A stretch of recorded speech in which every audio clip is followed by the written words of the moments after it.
ஆத்ம வித்யா யோகாவின் ஆன்மீக நறுமணம் ஆக்கம் பெறும் நம் மனம். ஒரு காலேஜ் ப்ரொஃபஸர் ஞானி கிட்ட போறாரு வேதாந்த கருத்துக்களை தெரிஞ்சுக்கிறதுக்கு. ஞானியும் ஆன்மீக கருத்துக்களை சொல்ல தொடங்குகிறார்.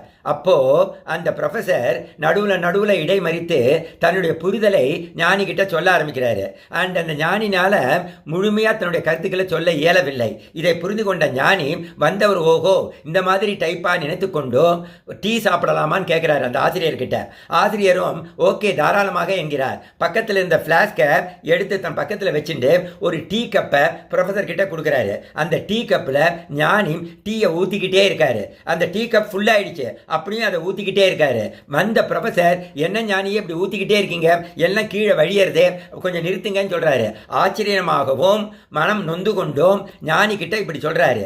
அண்ட் ஞானி சிரித்து கொண்டே தியானத்தில் அமர்கிறார். என்ன அழகான மெசேஜ் பாருங்களேன். நம் மனம் அந்த நிரம்பி வழிகின்ற டீ கப் போன்றது. அந்த டீ கப் நிறைய டீ தனக்குள் வைத்துக் கொள்ள வேண்டும் என்றால் ஏற்கனவே இருப்பதை காலி செய்ய வேண்டும். அப்போதுதான் புதிதாக விடும் டீயை அந்த கப் வாங்கிக் கொள்ள முடியும். இல்லை என்றால் புதிதாக ஊற்றும் டீ அதில் தங்காமல் வெளியேறிவிடும். ஒருவரின் பேச்சை கேட்கும் பொழுதோ நமக்கு தெரிந்த பல விஷயங்களை நாம் மூட்டைகள் கட்டி ஓரமாக வைத்துவிட்டு காலியாக மனதை வைத்துக் கொண்டு பேச்சை கவனிக்க வேண்டும். அப்போதுதான் அந்த பேச்சின் சாராம்சத்தை நாம் புரிந்து கொள்ள முடியும், எசன்ஸை புரிந்து கொள்ள முடியும். ஐ ஒன்லி நோ இது ஈகோ கர்வம். ஐ டு நோ இட் இது கான்ஃபிடன்ஸ். ஐ டோன்ட் நோ இது பணிவு. மற்றவர்களின் பேச்சில் உள்ள விஷயம் நமக்கு தெரிந்தே இருந்தாலும் பணிவோடு அதை கவனிக்க வேண்டும். இடைமறித்து எனக்கு தெரியும் என்று சொல்வது ஈகோ. இந்த ஈகோ நம் அறிவு வளர்ச்சியை பாதிக்கும்.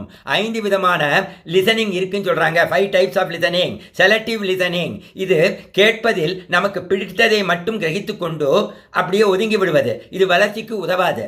அண்ட் பாசிவ் லிசனிங் இவர்களின் உடல் அந்த மீட்டிங்கில் இருக்கும், ஆனால் மனம் வெளியே சஞ்சரித்து கொண்டு இருக்கும். No growth at all.